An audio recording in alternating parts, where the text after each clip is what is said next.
former senior advisor to Republican members of Congress. So thank you both for being here. So Max, I want to start with you.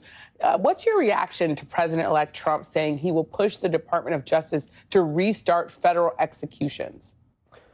Look, it's disgusting, and as someone who's personally opposed to the death penalty, I think it's highly immoral. But what's also so critical here, though, is the fact that this has nothing to do with upholding public safety in any locality whatsoever. There's no one who is deterred by a crime because they could potentially spend the rest of their life in prison in pretty harsh conditions versus being on death row. But of course, Donald Trump does not care about the promises he made on the campaign, promises related to focusing on law and order and affordability. Rather, what he cares about seems to be elevating really irrelevant cultural issues that are in some ways archaic, like the death penalty, but also elevating members of the billionaire class who are just very clearly going to seek to advance the interests of their own pocketbook and their friends' pocketbooks rather than that of the working class that Donald Trump purported to want to defend and protect the interests of during his campaign. Yeah. Well, Rina, I want to ask you about another topic, which is there's been some criticism of President Biden as he's keeping a very low profile, especially during the spending fight that just played out on Capitol Hill. Meanwhile, the President-elect Trump is acting like he's the sitting president, some are saying. I wonder what you make of that. Some are saying that there's like this power vacuum and that President-elect Trump is stepping into this. What are your thoughts? I believe silence always leaves the door open to unforeseen possibilities. And that's what we've seen with this ahistorical transition. You know, you have a former president that was kicked out in 2020 because of his leadership style. We know Trump. We know his assertive posture on everything. And Biden has been incredibly laid back in the past year in particular. He's relied on established channels and political norms. People, they've just become really frustrated with that. I am part of that class of people, I have to admit. Though I have never supported former President Trump, now President-elect Trump, I will say I do believe that Washington needs disruption. Now, when we talk about what is disruption, do I believe that he should be on this world tour looking as if he's already taken the oath of office when it's still less than a month away? I don't think so. But I think Biden, again, has kind of brought this upon himself.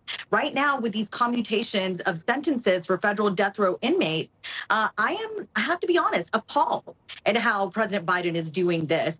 We are talking about people that have committed the most heinous crimes. And as a mother, I am just shocked that he would do some of this. And I don't think he comes out and talks to the American public enough to give reason as to why. And now he doesn't have to. He's gone. This is the end of his career, politically speaking. Democrats seem like they're a little bit in disarray because who is the heir apparent to not the Biden brand, for the Democrats? And so that has created, again, this ability for Republicans to come in, point the finger and say, I told you so. Am I surprised by it? Absolutely not. Do I think it's a terrible thing? I'm not sure. I think right now the country just frankly just needs leadership, a steady hand at the wheel, and people are frustrated. So they're looking at Trump. He'll be different this time.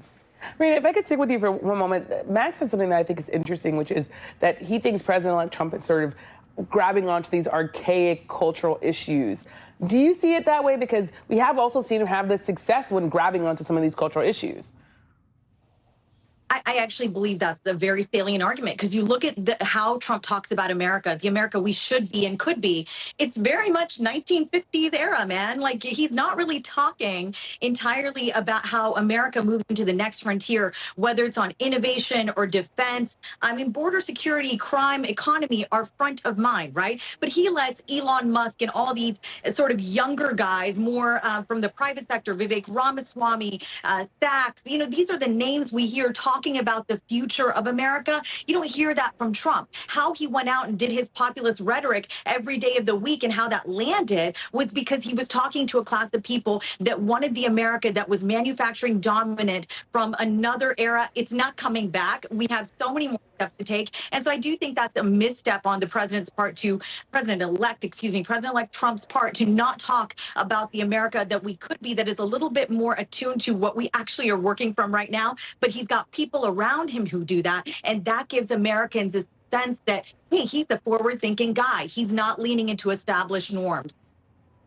And Max, I want to ask you about President Trump's cabinet picks and his high-level profile picks for top aides. He just picked a billionaire as his deputy defense secretary. Republicans, of course, will control both the House and the Senate and, of course, the White House next year. But I wonder, do you think Democrats can push back on some of these controversial cabinet picks?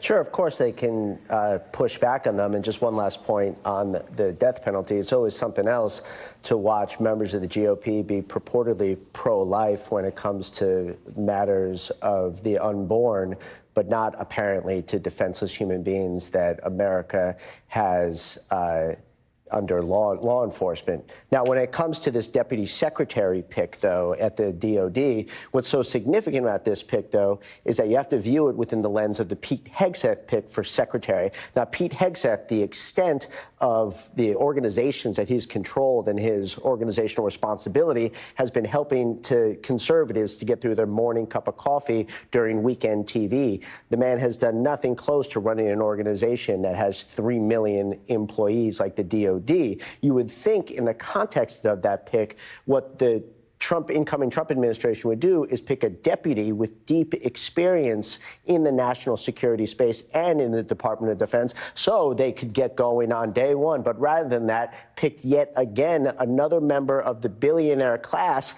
that will go in there with this culture and idea of move fast and break things, that Elon Musk mentality. Now, that might work when you're developing the next SaaS product or another type of software product. But that does not work when you're dealing with matters of national security where people's lives are on the line each and every day. So this is scary stuff, and I don't think it is good and positive for our national security, the strength of our military forces, but also I don't think it's going to be a political win for this incoming administration. Yeah. And Rina, there's also, of course, this issue when you're talking about people's lives and the impact. There's the mass deportations issue for undocumented immigrants. President-elect Trump has said he's willing to even deport mixed status families, saying he won't break up the families. People can leave the country together. How realistic, though, do you think those threats are, considering that it might cost up to $88 billion to carry this out? Trump's threats on immigration are very real and should be taken seriously. A lot of Americans out there unwilling to admit they are for mass deportations too. Do I want to give a number? Do I want to show public opinion saying that these people are on Trump? Have those numbers. So we don't know what we're working with. But when you hear people talk private about how they feel about our southern border and how secure or not secure they feel it is, you start to hear some themes here. And I think Trump picked up on that. Now, look, I'm the daughter of immigrants who came from Africa and from India legally. And so for someone like me, I take great offense to anybody that jumps the line, because for years I saw my parents pay legal fees, wait their turn to bring over relatives legally. This was a country that had serious laws on the books. But I would be remiss if I didn't say all I wanted for Christmas today was a fix to this broken immigration system. I'm not getting it this Christmas. I'm not getting it next Christmas. Who knows when we're going to get it? Because we have a kick the can down the road Congress. Every presidential administration in recent memory of mine has failed us on this front. And so what we family suffering. We see good people who want to be here and contribute and just raise good families and prosperity and do good. We see them suffering. I don't think Tom Homan's going to be empathetic here in any way. I mean, some degree of law enforcement doesn't require that. And so what I do feel is going to happen is we are going to see families separated. We are going to see undocumented individuals suffer. And that is an unfair thing, but it is part of the process when you make such a sweeping promise to do what Trump said he'd do about deporting those who are staying here illegally. I want to make, which I would also be remiss if I didn't mention, we have over 510,000 individuals, according to a report from fiscal year 2023. We have those people here have overstayed the visa. That's a huge problem and a huge contribution to this broken system. We need a fix on that as well. Yeah, well, thank you to both of you for being here. Former Congressman Max Rose, you stick around. And Rina, thank you so much.